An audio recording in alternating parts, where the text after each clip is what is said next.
ഇത് പറയാൻ എന്നെ പ്രേരിപ്പിച്ചത് പലരും പലയിടങ്ങളിൽ നിന്നും പലപ്പോഴായി എന്നെ വിളിക്കാറുണ്ട്, പല സംശയങ്ങളുമായി. നമ്പർ കിട്ടാൻ വളരെയേറെ പ്രയാസപ്പെട്ടു എന്ന് പരാതിയും. പിന്നീട് അവർക്ക് തുളസീദളത്തിൽ മീഡിയ ചാനലിൽ നിന്നാണ് നമ്പർ ലഭിച്ചത്. അതിൽ എൻ്റെ ഒരു വീഡിയോ ഉണ്ട്. അങ്ങനെ ആദ്യമായി ഞങ്ങൾ 3/10/2015 ആശ്രമത്തിലെത്തി. സമയം ഏകദേശം 1 മണി ആയി കാണും. പരിചയക്കുറവ് നികത്താനായി ഫ്രണ്ട് ഓഫീസിൽ നിന്നും ഒരു സഹോദരി ഞങ്ങളുടെ കൂടെ സഹായത്തിനെത്തി. ആദ്യം തന്നെ അവർ കൈകാൽ മുഖം കഴുകി വരാൻ ആവശ്യപ്പെട്ടു. അതിനുശേഷം തലമുടി കാണാത്ത വിധത്തിൽ ടവൽ കൊണ്ട് മൂടാൻ പറഞ്ഞു. പിന്നീട് നീണ്ട ഇടനാഴികയിലൂടെ നടന്ന് ഒരു ഹാളിലെത്തി. ഹാളിൻ്റെ തെക്ക് വശത്ത് ഭഗവാന്റെ വലിയ ഫോട്ടോയും വടക്ക് വശത്ത് പടിഞ്ഞാറോട്ട് തിരിഞ്ഞ് നവഗ്രഹ പ്രതിഷ്ഠകളും ഉണ്ടായിരുന്നു. അത് പുരുഷന്മാർ ഉപയോഗിക്കുന്ന ഹാളായിരുന്നു. അതിനുശേഷം സ്ത്രീകളുടെ ഹാളിലെത്തി. അവിടെയും ഭഗവാന്റെ വലിയ ഫോട്ടോയും വെച്ച് വിളക്ക് കൊളുത്തി വെച്ചിട്ടുണ്ട്. ഭഗവാന്റെ എല്ലാ ഫോട്ടോകൾക്ക് മുന്നിലും പീഠങ്ങളിൽ നവഗ്രഹ പ്രസാദവും കുങ്കുമവും തളികയിൽ വെച്ചിട്ടുണ്ട്. അവിടെ നിന്ന് വീണ്ടും അകത്തേക്ക് പ്രവേശിച്ചപ്പോൾ ദക്ഷിണേശ്വരൻ്റെ തെക്കോട്ട് തിരിഞ്ഞിരിക്കുന്ന പ്രതിഷ്ഠ കാണാനിടയായി. അവിടെ നോക്കി നന്നായി പ്രാർത്ഥിച്ചു.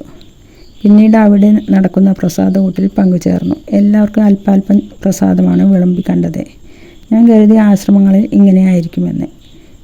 എൻ്റെ പെട്ടെന്ന് കഴിക്കൽ കഴിഞ്ഞത് കൊണ്ടാവാം വിളമ്പുന്ന സഹോദരൻ ഇനി വേണമെന്ന് ചോദിച്ചത്.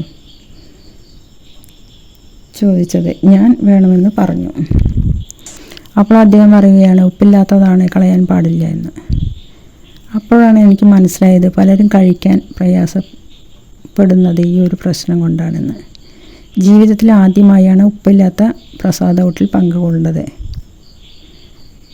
എനിക്കത് അറിയാൻ കഴിഞ്ഞില്ല എന്നത് വാസ്തവം.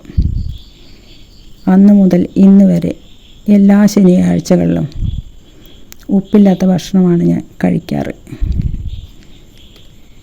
പിന്നീട് പല ഭക്തരും ചേർന്ന് പെട്ടെന്ന് ഹാളുകൾ വൃത്തിയാക്കി. അതിനുശേഷം അഗ്നി പ്രാർത്ഥന.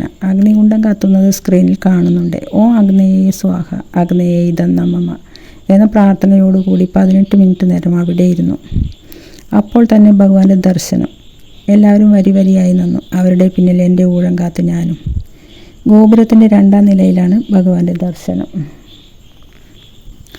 മുകൾ നിലയിലെത്തിയ ഞാൻ കണ്ടത് ഗ്രില്ലിൻ്റെ ഡോറുള്ള മുറിക്കുള്ളിൽ ഭഗവാൻ ഗുരുബാബ തലതാഴ്ത്തിയിരിക്കുന്നു. ഒരാളെ നോക്കുന്നു പോലുമില്ല. ഒരു മിന്നായം കണ്ടതും വരി നിയന്ത്രിക്കുന്ന സഹോദരി മാറിക്കൊടുക്കാൻ പറഞ്ഞു. നിസ്സഹായാവസ്ഥയിൽ താഴോട്ടിറങ്ങി. ദർശനം നിർത്തിയ ശേഷം വനിതകളുടെ ഹാളിൽ രാഹുജപവും പുരുഷന്മാരുടെ ഹാളിൽ നവഗ്രഹ പ്രസാദവും കുങ്കുമവും പാക്ക് ചെയ്യുന്നതും കണ്ടു. നമുക്കതിൽ പങ്കുകൊള്ളുവാൻ ആവുമോ എന്നറിയാതെ കുറച്ചു നേരം നോക്കി നിന്നു. പിന്നീട് ശരണം മാസിക വായിച്ച് അവിടെയിരുന്നു. വീണ്ടും ഞങ്ങൾ ഫ്രണ്ട് ഓഫീസിൽ പോയി. അപ്പോഴവർ സങ്കടമോചൻ പത്രിക പൂരിപ്പിക്കാൻ ആവശ്യപ്പെട്ടു. അതിൽ പേര്, വയസ്സ്, വിദ്യാഭ്യാസം, ജോലി, പിന്നെ നമ്മളുടെ പല ഇഷ്ടങ്ങളുമാണ് ചോദിക്കുന്നത്. അതായത് ആരാധിക്കുന്ന ദൈവം, ഇഷ്ടമുള്ള വസ്ത്രം, ആഹാരം തുടങ്ങിയ പലതും ആണ്. മറുവശത്ത് നമ്മളെ കൂടുതലായി അലട്ടുന്ന പ്രശ്നം ചുരുക്കി 2 വരിയിൽ കവിയാതെ എഴുതുക. ഈ പത്രിക ഓഫീസിലെ ആരെങ്കിലും ഭഗവാന്റെ തപയറയിലെ ജനാലപ്പാളിയിലൂടെ അകത്തേക്ക് വയ്ക്കും. മറുപടി ചിലപ്പോൾ 1 മണിക്കൂറിനുള്ളിൽ കിട്ടും, അല്ലെങ്കിൽ പിറ്റേ ദിവസം. അത് നമുക്ക് ഊഹിക്കാൻ കഴിയില്ല. മറുപടിയിൽ നമ്മൾ ചെയ്യേണ്ട അനുഷ്ഠാനങ്ങൾ മാത്രമായിരിക്കും. ബാക്കി കാര്യങ്ങൾ അധികം വൈകിക്കാതെ പറയാം. നമസ്കാരം.